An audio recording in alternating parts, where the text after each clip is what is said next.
আমি কয়েকদিন আগে বলেছিলাম যে 17 তারিখ থেকে আমাদের তৃতীয় পর্যায়ে অন্নপূর্ণা যোজনার টাকা অ্যাকাউন্টে ট্রান্সফার শুরু হবে। আমরা যেহেতু সংকল্পপত্রে ঘোষণা করেছিলাম আমরা প্রথম জুন মাসে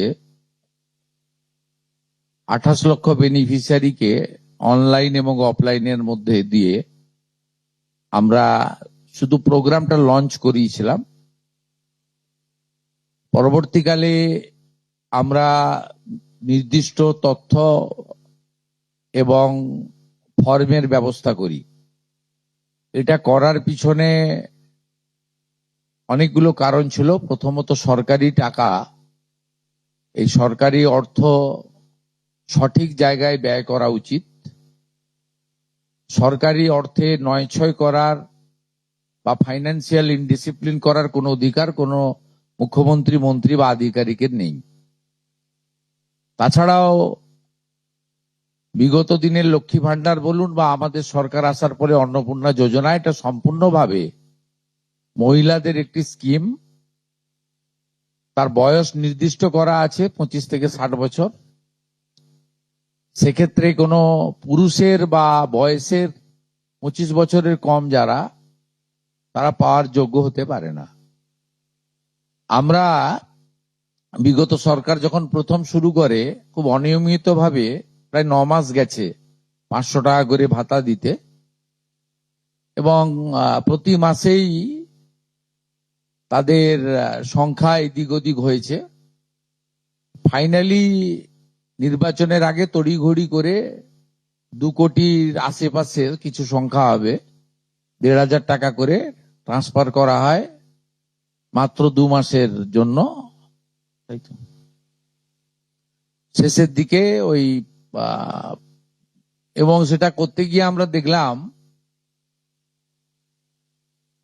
যে আমরা যদি সকলকেই লিস্টটাকে কনভার্ট করে দিই অন্নপূর্ণা যোজনাতে, তাতে এসআইআর এর নাম বাদ গেছে, ভারতীয় নয় এমন লোকের নাম থাকবে, মৃত লোকের নাম থাকবে, পুরুষদের নাম তাতে থেকে যাবে। সেই কারণে আমরা নতুন সরকার স্বচ্ছতার ভিত্তিতে এই কর্মসূচি দেওয়ার ক্ষেত্রে আমরা ফর্ম চালু করি এবং আমাদের পোর্টাল চালু হয়,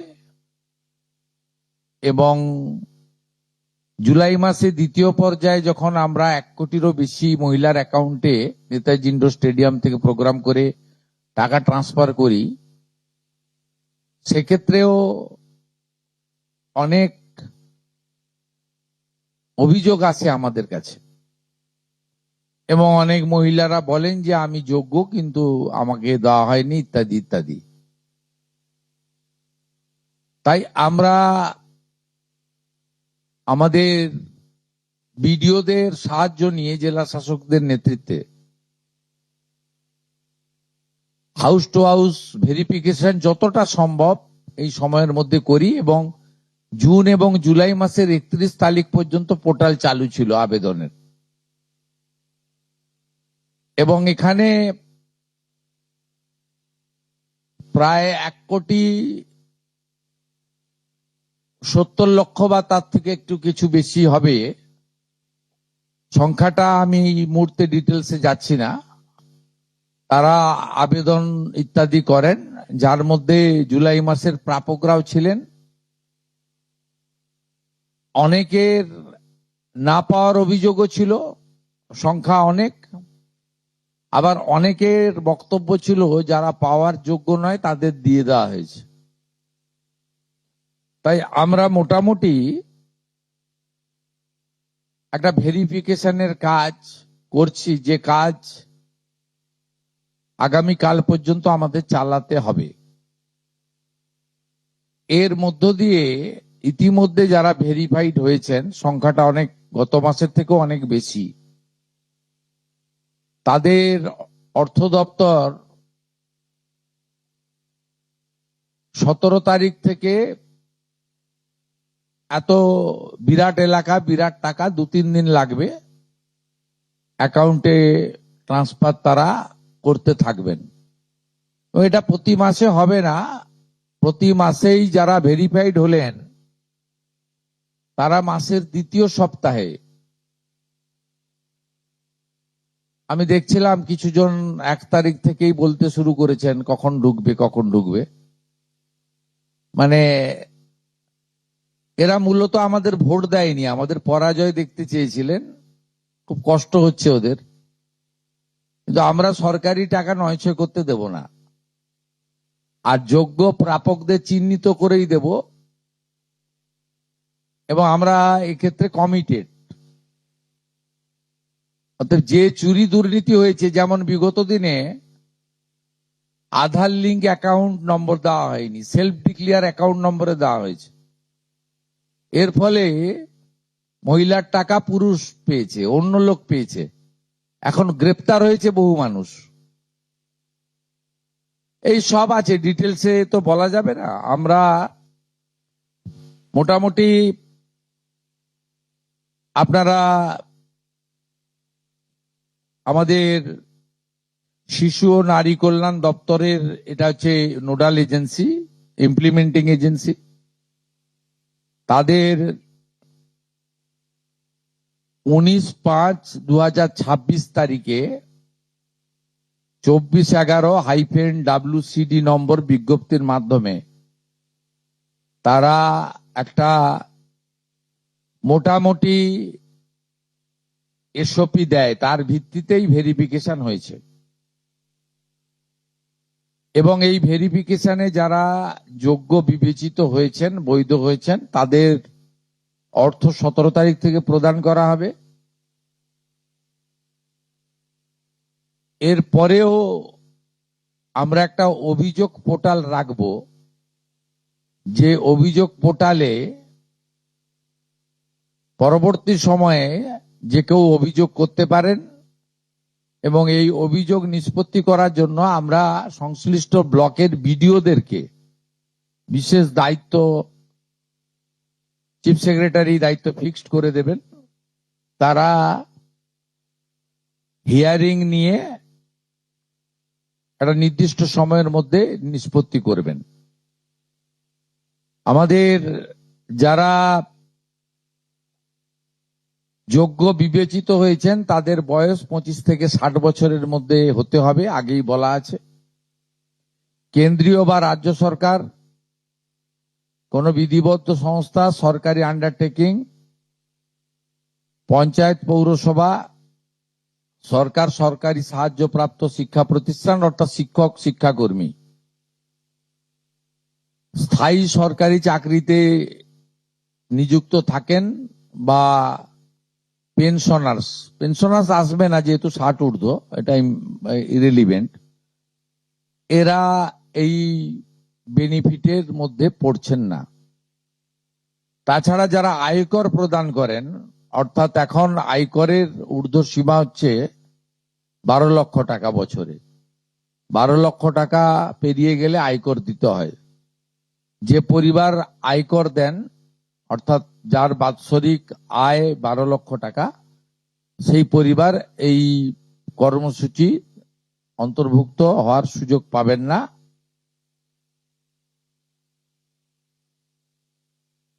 এবং যে মহিলা নিজে 10,000 টাকার বেশি নিজে উপার্জন করেন মাসে, তাকেও এর বিবেচনার মধ্যে প্রাথমিকভাবে আনা হয়নি। কিন্তু এক্ষেত্রে যারা ক্যাজুয়াল, কন্ট্রাকচুয়াল, মানে বাড়ির পুরুষ মানুষরা, তাদের বাড়ির পরিবারের স্ত্রী বা অন্যরা বিবেচিত হবেন।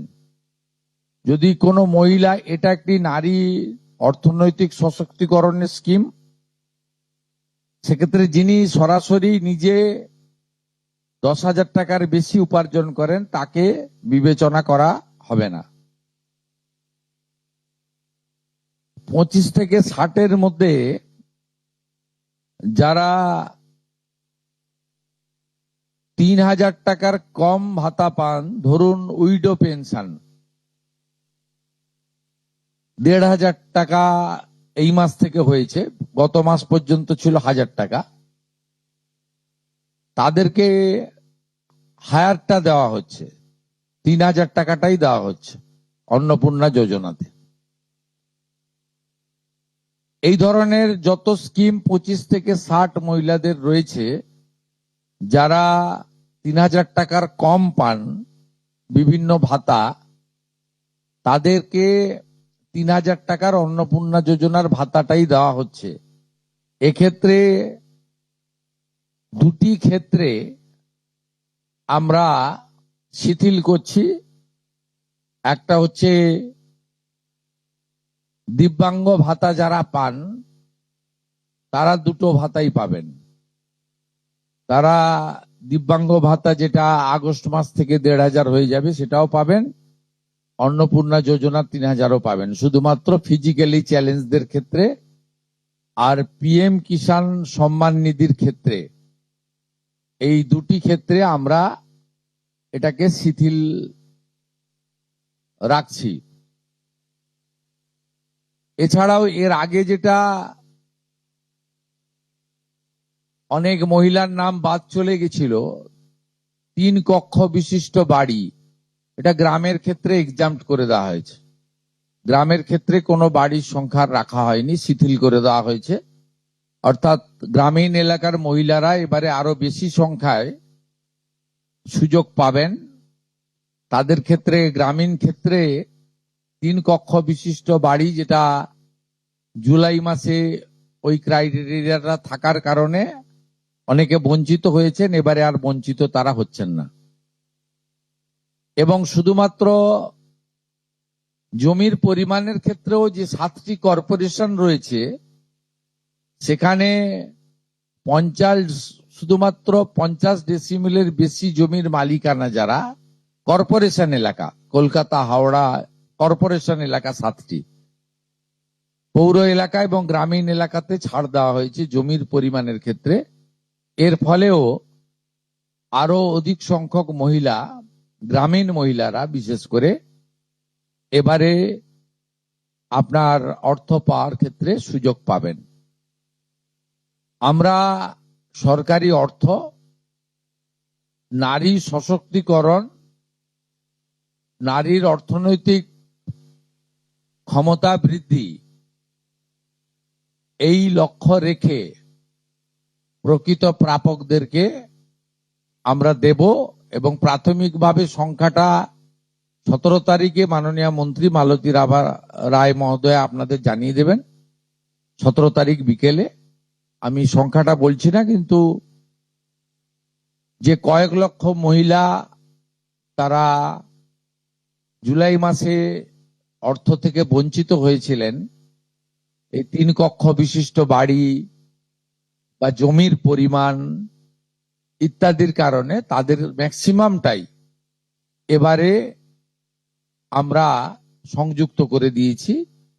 তাই আমি বিশ্বাস করি যে আগস্ট মাসে প্রদেয় অর্থে 100% না হলেও 99% প্রকৃত প্রাপকদের হাতে আমরা পৌঁছে দিতে পারবো। এবং এর সাথে সাথে অভিযোগ পোর্টালও চালু করে দেবেন, যে অভিযোগ পোর্টালেও আমাদের দপ্তরের গাইডলাইনের বাইরে গিয়ে কেউ যদি পেয়ে থাকে আপনারা তথ্য দিয়ে সাহায্য করবেন রাজ্য সরকারকে।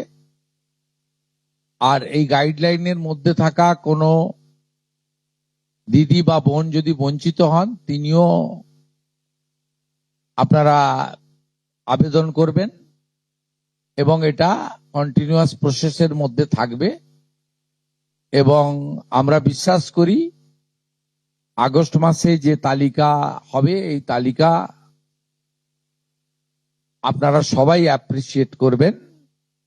এবং প্রত্যেক মাসে দ্বিতীয় সপ্তাহে, যেহেতু সরকারের নিজস্ব তহবিল থেকে এটা দিতে হবে এবং টাকার অ্যামাউন্টটাও খুব বড়, অ্যামাউন্টটা যথেষ্ট বড়, আমরা নিজেরাই 17 তারিখে ট্রান্সফার হওয়ার টাকার সঙ্গে 3,000কে গুণ করলে নিজেরাই দেখতে পাবেন যে কত বিরাট পরিমাণ অর্থ সম্পূর্ণ পশ্চিমবঙ্গ সরকারের অর্থ থেকে দেওয়া হচ্ছে। আমরা অর্থ দপ্তরের সঙ্গে কথা বলেছি, তারা বিগত দিনেও যে সরকারের 500 প্রথম, পরে 1000, 2 মাসের জন্য 1500 যে স্কিম ছিল, তাতেও মাসের দ্বিতীয় সপ্তাহে দিতেন মোটামুটি 10 থেকে 15 তারিখের মধ্যে। এক্ষেত্রেও প্রত্যেক মাসে 10 থেকে 15 তারিখের মধ্যে যারা বৈধ প্রাপক হিসেবে চিহ্নিত হলেন তারা পেয়ে যাবেন। এইটা ক্লিয়ার করলাম, এবং আপনাদের সরকার আপনাদের পাশে আছে। বুঝছে?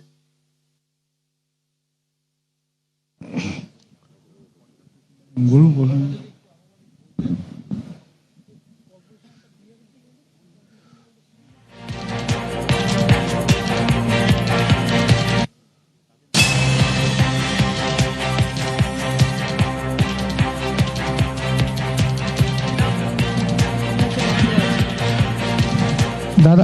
दादा हिंदी थोड़ा अगर बोल दे।